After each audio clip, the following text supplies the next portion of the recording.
नहीं बाचो भैया। नहीं बात चल। अरे का बने बात बोला बता ना भाई, का बता ना जी। मोर पेट के लड़का नहीं खेला थे रे। काका प्यार से मैं तोला बोला थू लोकचंद तोला का हो गए क्या बोलता मोर पेट के लड़का निकला थे, वैसे नहीं बोल रहे बाबू।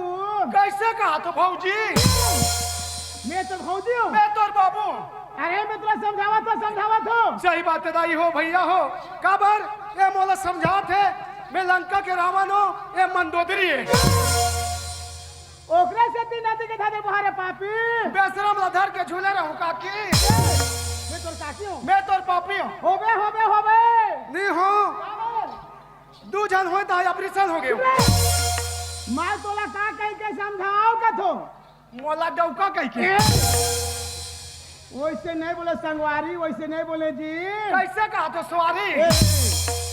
संभाल के बात कर, समझे लोकचंद भाई। हाँ भैया। ये कौन गाँव है जी? हाँ भाई। कौन गाँव है जी? जी तेरा। अच्छा ग्राम जी उतरा माँ। हाँ। हमन का बनाए हैं जी? दांत ला देखा है बाजी।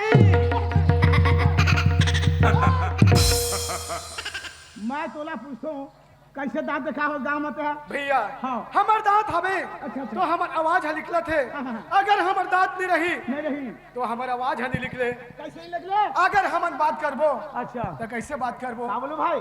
फॉप फॉप फॉप फॉप। ये फफा वाला का यार? ये दांत है चमुंडा है भैया। अच्छा। तो हमार बात टनन करत है। हाँ जी। अगर हमार दांत फंगल रही हो जाई।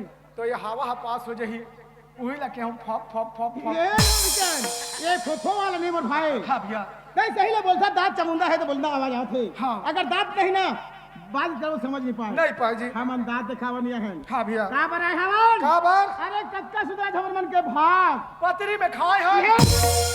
पाथरी वाला दोनों वाला। तब बेचारा महाराज खवाए है ओकर गुण लंगी गावे रे सारा बेटा। सारा बेटा तो खल छड़ा दूं। भाग काले के जाते। भाग दो प्रकार के होते मोर भाई। हाँ। हम दोनों भाई कच्चा सुधा से आहन माली भाटा उड़ीसा से। हाँ होगा। आइए दाई के दर्शन पर कर आया हूं। पाए है। कुछ बात मैं तुला बोल दूं। हाँ। तो यह भाग होना एक होते भाग। भाग। एक होते बंटवारा। अच्छा। हम दोनों भाई से जुड़ मिल के चलबो बंटवारा से तो हम चले सकबो। हाँ। वही लोग कहते भाग। ये अच्छा। पथरी वाला भाग नहीं कहा है। मैं कहा महाराज खवाए ओकर गुण लगाबो रे। मैं जब तब से आया हूँ लोकचंद। हाँ। मैं देखता हूँ हाँ। यहाँ कौन कौन बैठे पहचान लोकचंद। अरे एक झल पहचान थो बाबू। पहचानदार थे? हाँ बिल्कुल। हाँ जी। सच में? हाँ भाई लोकचंद मैं तेरा पूछता हूँ ये तरफ कौन कौन बैठे हावे? ये मन दाई दीदी मन है। दाई दीदी माने बैठे बात संगवारी। और ये तरफ कौन बैठे हावे? ये मन भैया मन है। भैया माने भाई। और जो लाइट के सामने कौन खड़ा है? तोर दाई के डौका है। नहीं मैं सब पे ठेका लगे होगा है? ये तेरा मतलब बता दे रहे हो और ये तेरा मतलब बता दे रहे अब वो लाइट के सामने खड़े हैं तो ठेका लगे हो रे सारा बेटा। तो ठेका दो कहीं भरे हुए समाज में उल्टा पुल्टा बोल दो यार। कहाँ हो गए? समझ में पाएगा? कहाँ हो गए? ए मन हम माता है मोर भाई माता है जी। ओ ये मन माता है। माता है और ये मन बैठे ना इज्जत ना पीता है भाई पीता है रे। ये मन पीता है। आओ ये मन माता है। माता है और ये मन पीता है। पीता है। अरे पीता है उसकी बात मानता है। तोड़ छली छड़ा दो समझ गया आज गाँव में। मैं दुनिया संसार में सुने हूँ माता और पिता होते हैं। तय बोलते पीता है तो मारता है, पीता है तो कैसे मारता है बड़ा पहले बोला रे। अरे मैं पीता रहा हूँ एक पाव कम अच्छा तो मोर में नहीं है दम और मैं पीता रहा हूँ एक पाव ज्यादा तो मैं जीते रह के दादा।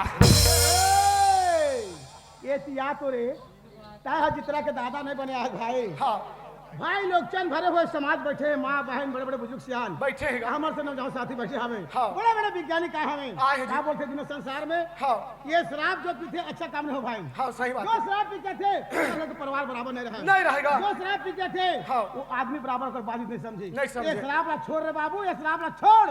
शराब ला छोड़ दे हाँ अब गांजा पिए के चालू कर। मैं तोला पूछूं वो गांजा का चीज रे? गांजा धुआं वाला है भाई धुआं वाला नहीं होए। गांजा जो पीते ना हाँ। जो एंतस में जो हावे ना हाँ। ओकर लीवर सूख जाते अच्छा। और काप काप काप करते हाँ। वो गांजा झन पीबे। हाँ। अब क्या करना है? सबसे पहले मार पीट। मैं तोला पूछो ते गांव में मारपीट कर रहा है? मारपीट का मतलब नहीं समझे? नहीं समझे मैं भाई। माँ मतलब माता अच्छा अच्छा और री मतलब हमारे शरीर में रीझ के अच्छा अच्छा माता है। और पी मतलब पिता। पिता पिता कौन है? कौन है? शंकर भगवान। शंकर भगवान। और माता कौन है? कौन है भाई? तोर दाई। ये पागल नहीं तो उल्टा पुल्टा बोल बका। ते नहीं समझे? शंकर भगवान के भाई कौन है? माता पार्वती। पार्वती वो हमर दाई है। गाये एकर मन के दाई है। गाये लइका लइका के दाई है। गाये ये सबकी माता है। हाँ भैया। सबकी महतारी है। हाँ। है तो तीन लोग चौदह के माता है भाई। माता है। कौन है? माता पार्वती और शंकर जी। हाँ हाँ। चल भाई शुरुआत से। हाँ। हाथ जोड़ ले हाँ। और खड़ा हो जा। हो गए। माँ सरस्वती के ध्यान लगावो। ते धान लगा, मैं मूंगफली लगाऊंगा। अरे वो फली नहीं रे वो छोटे भाई। काय बड़े दाई? माँ सरस्वती के स्वर धर्म स्वर बने यार रल धरबे। कौन सा ना बोलते हैं यार? स्वर माने सुरा। Shut up! वो स्वर नहीं रे लोग चंद चार गुण वाला। हाँ। हारमोनियम बेंजो ढोलक आरगम पेड़ साथ साथ झुमका। हाँ, उधर से हम चलबो। चलबो। वही तो बोला था भाई। चलो दाई हो समझन जाबो। ए,